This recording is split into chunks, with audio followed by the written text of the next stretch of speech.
Hey, hey, this is Angie, your host for From Religion to Woohoo, and I am jumping on here today with just something that has been on my mind as of recent. As we all know, there's a lot of stuff going on in the world right now, and one of those topics is women's rights, and lots of stuff going on around abortion, and I even heard something about like baby formula. I didn't look into that too much, but I know there's something out there. So a lot of stuff going on in the world right now, like trying to like control people and telling them what they can do with their body and what they can't and all that. And from going from the religious to the woohoo mindset, I really think about the times that I spent in religion and all of the programming I had being taught that abortion's bad. Don't do it. It's, you're murdering a baby and you're, almost even like going to go to hell and you're going to have to repent, and all these like horrible like mindsets that the women that engage in this are just horrible people, or they're not, and they're, killing, or they're murderers, and they're, it's just, I don't know. It's not a very empathetic or kind culture towards women in their rights, within the religious, aspects of the world. And it's very hierarchy with the male dominance and kind of telling women how to treat their bodies and what they can do with their bodies. And the hard thing is, I absolutely believe that a baby, has the right to be born, but I also absolutely believe that a woman has a right to choose what they want to do with their body. So I was thinking about how I've seen some comments on social media as of lately about if you're gonna say women can't have an abortion, then help take care of all these babies, or do foster care, or adopt a child, or do something like that to solve, this big problem. Like don't talk negative and then not do anything about it. And for a long time, I'm like, yeah, that's right. Like, almost like the opposite of like, you can't have abortion. And then you move to the other side where you're like, yeah, do it, and screw all the people that can't say I can't. You like go from one extreme to the other. And then there's that like middle, like, if you're going to say this, then do this, and, live up to what you're preaching and all that stuff. And, there's so many ways to view this, and there's so many outlooks, and this is such a controversial subject. And I know that this probably is hitting people. It might be triggering. It might be hard to listen to. I completely, understand that. But what I have come to understand is that we all have a divine purpose here on this earth. We have a calling. We have a reason for being on the earth. We have something that we're supposed to, like, I really, truly believe that, like, we each have this calling that we are here for. And, I think we like to compare our calling to other people because we think some callings are more important than others, but that's not true. I think I had mentioned in another podcast about how there's no like hierarchy in the spiritual realm. There's just like order. And so here on earth is the only place we're going to experience this hierarchy where we have like masculine dominance and all that right now. And a lot of that comes from religion. But the whole point of it is like we have all this mindset of like, this is what would solve it, and this is how you should be, and everybody's saying things to other people about what needs to happen and not happen. But when you say these things to people, also keep in mind that there's a lot of people that should not be adopting. There's a lot of people that should not do foster care.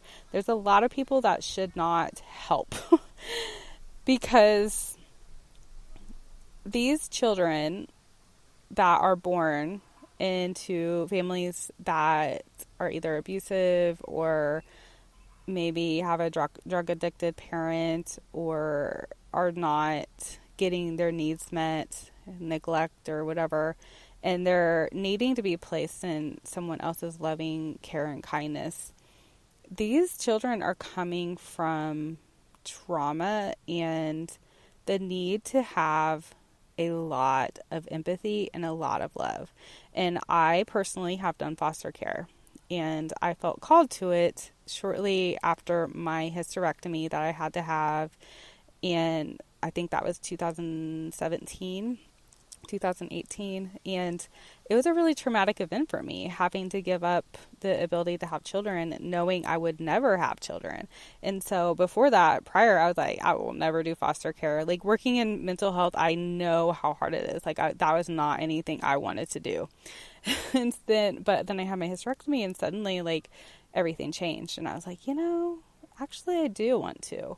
And so I dug in and I did it. Like, I just went for it. And I ended up having teenage girls in my home, and I absolutely loved them and adored them. But let me tell you, whoa, it was hard. And then coming into being a mother when you've never been a mother and you didn't birth these children, and loving them and giving them space to be who they are without like your own programming. Like, I'm a white female in America, and I had a African American young girl in my home that was absolutely beautiful. I loved her, and I had planned to adopt her, and she was 16, 17, turned 18 when I had her, and I really had to allow myself to not try to force my beliefs or understanding on her. Another thing is she was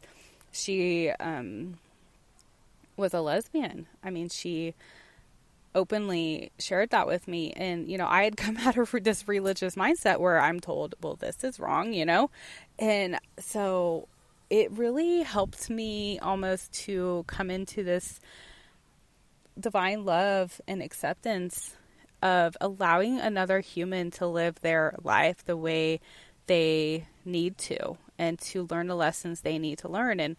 And when we speak out about people needing to take on roles or to do things to help other humans in this world, we need to be really careful that these people are actually prepared and called to do that.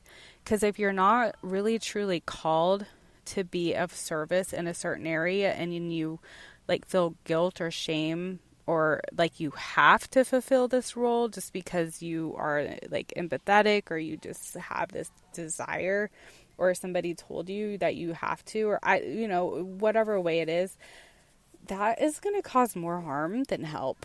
Sadly, I know that that's like super controversial, because it's like, it's better to have like a home than to be in this other place. But I mean, think about all the things you've been through.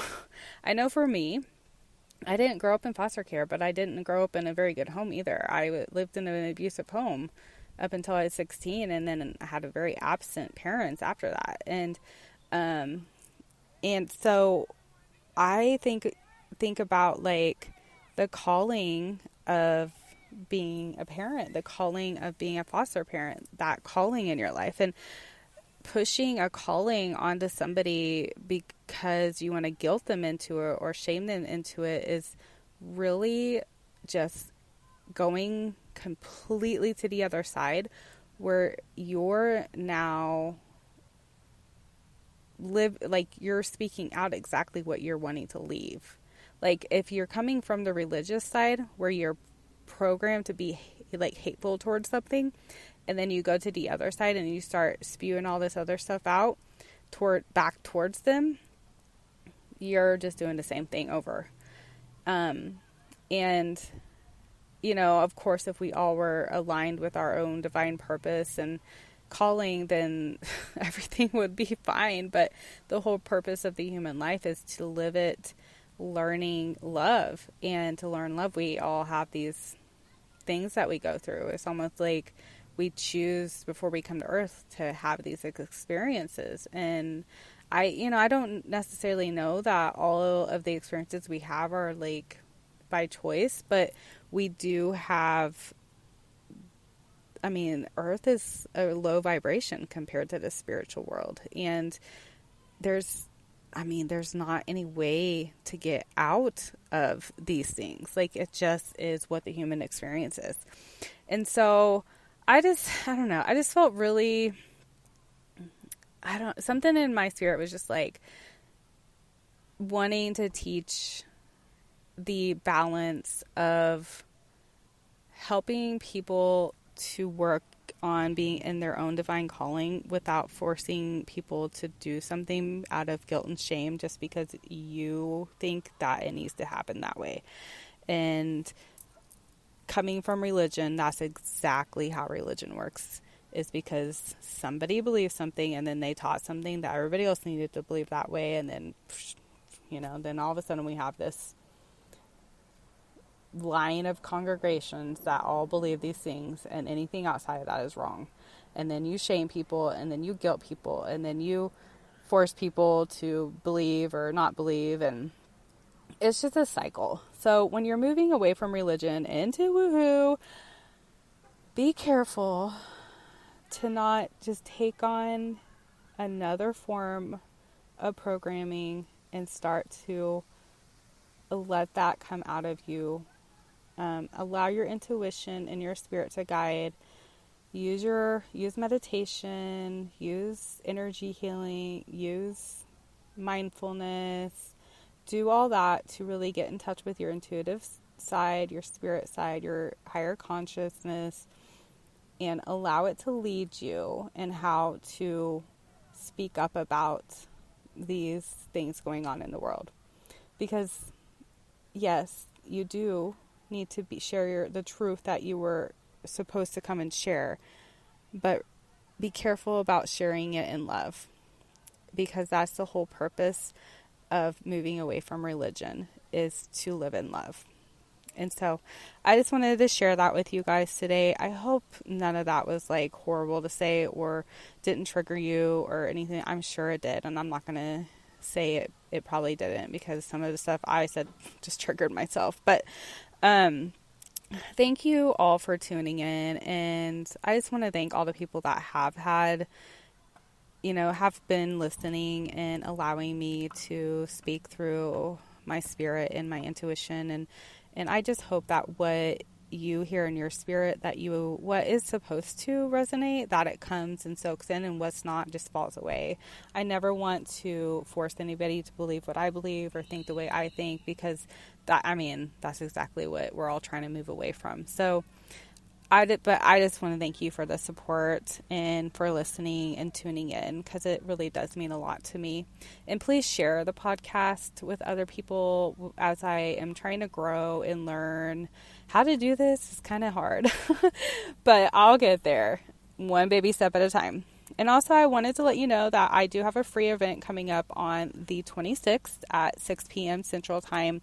If you want to check it out, it's on my website, womanawakened.org, and it's on the event page. And go ahead and go in there and reserve a spot. I will actually email you the Zoom once you do that, and we can all hang out and talk about, I'm going to be talking about energy and mindset and trauma and like all kinds of stuff. So please come. And then if you want a individual healing session or anything like that, feel free to reach out as well. So I just want to thank you all again for being here with me. I send you all the love in the universe, and I wish you the best day, night, evening, whatever time it is for you.